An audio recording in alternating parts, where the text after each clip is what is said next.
Good day, I'm Bob Orr in the Washington newsroom with more on our continuing coverage today on a developing story out of Libya here on CBSNews.com. There are reports from Libya this morning that longtime strongman Muammar Qaddafi has been killed by rebels in the town of Sirte. Some celebrations, spontaneous celebrations, have now been triggered in the streets of Tripoli. And we have also seen some pictures. This is a picture now that we've seen from Al Jazeera, which seems to be that of Muammar Qaddafi. We have to be careful, though, because there's been no official U.S. confirmation. Libyan officials have apparently told the U.S. officials that Qaddafi indeed is dead, but U.S. officials are being somewhat cautious with this and so far have not independently verified that or confirmed the reports.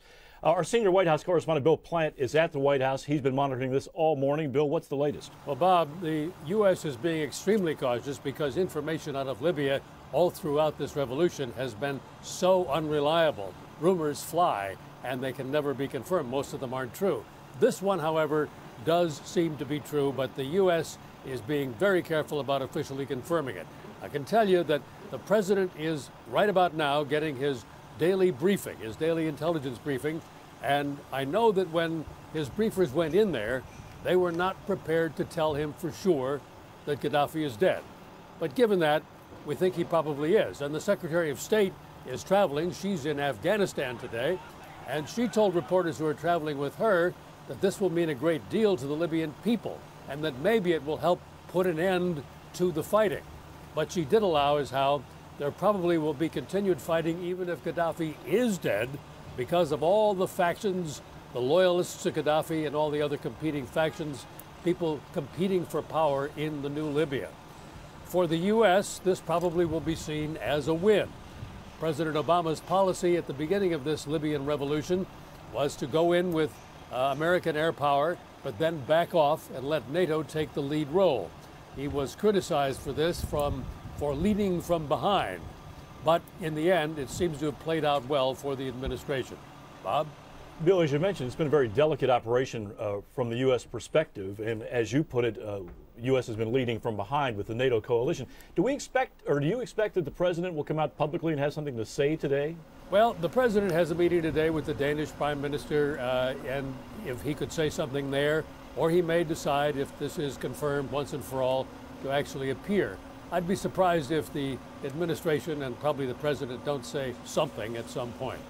All right, Bill Plante at the White House, thanks very much. And he'll be monitoring details as the rest of our White House staff will be all day long. With me now here at the desk is Juan Zarate, our national security analyst. Juan, put this in some context. If these reports are true, and the video looks fairly compelling, the pictures are fairly convincing, but if this is true, what does it mean? Well, this is a powerful moment, not just for Libya, but also the region. Recall who Qaddafi was. He was a strong man who ruled for 42 years with an iron fist in Libya. He was a symbol of power, not just in Libya, but in Africa and North Africa, in the Arab world. And so his toppling, his death, is actually a symbol of the loss of power, the power of the people in the revolution here to actually bring down one of the world's leading and long-standing autocrats. And I think that in and of itself is a powerful symbol. For the Libyans themselves and now the Transitional National Council, this is an important turning point because in theory, this should move the Libyans beyond the state of fighting, where they had to take Sirte, they had to take Bani Walid, they had to find, kill, or capture Qaddafi. Now they have to move toward governing. What comes next in the post-Qaddafi world? And so this is an important turning point because it consolidates their ability now to try to govern. And that is a tricky question, as we know, and as we've talked about often on our Flashpoints program. We've seen some celebrations already in Tripoli and other places in Libya this morning. But what do the people there need to see to be convinced? Are these pictures enough? What does the transitional government say to convince the doubters or the skeptics that Qaddafi is gone? Well, I think the images we're starting to see are probably enough for the Libyan people, and the fact that we're seeing and hearing word from elements of the Transitional National Council that Qaddafi is likely dead.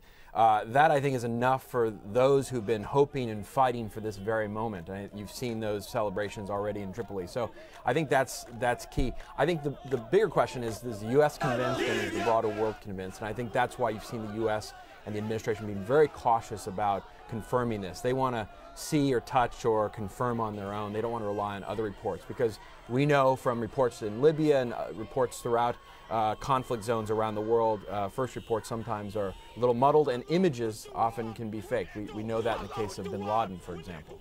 And let me just ask you to put on your White House hat for a minute. During your time in the Bush administration, inside the White House, you would have some idea what they're talking about now. What is the internal discussion like in terms of verifying, corroborating this, and deciding what to say about it? Well, I think the first question is, how are we trying to corroborate this?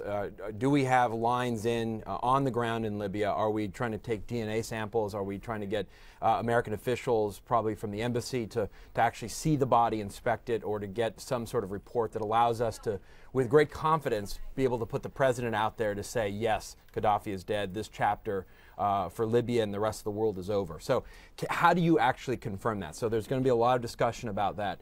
Then there's going to be discussion about, okay, how can we use this moment as an important moment for Libya and the region? How do you actually use this as momentum to help the Transitional National Council consolidate power, move toward elections, create a peaceful transition in Libya? Because there will be concerns about ongoing fighting and pockets of insurgency from Qaddafi's loyalists, and even perhaps even infighting within the rebellion and the factions that have helped topple Qaddafi. All right, well, we're right in the middle of the story, so this will develop through the day. Juan, thanks for your guidance and counsel. And again, just repeating, big news today from Libya. According to rebel sources there in the Transitional Council, strongman Muammar Qaddafi has been killed in a battle with rebels in Sirte.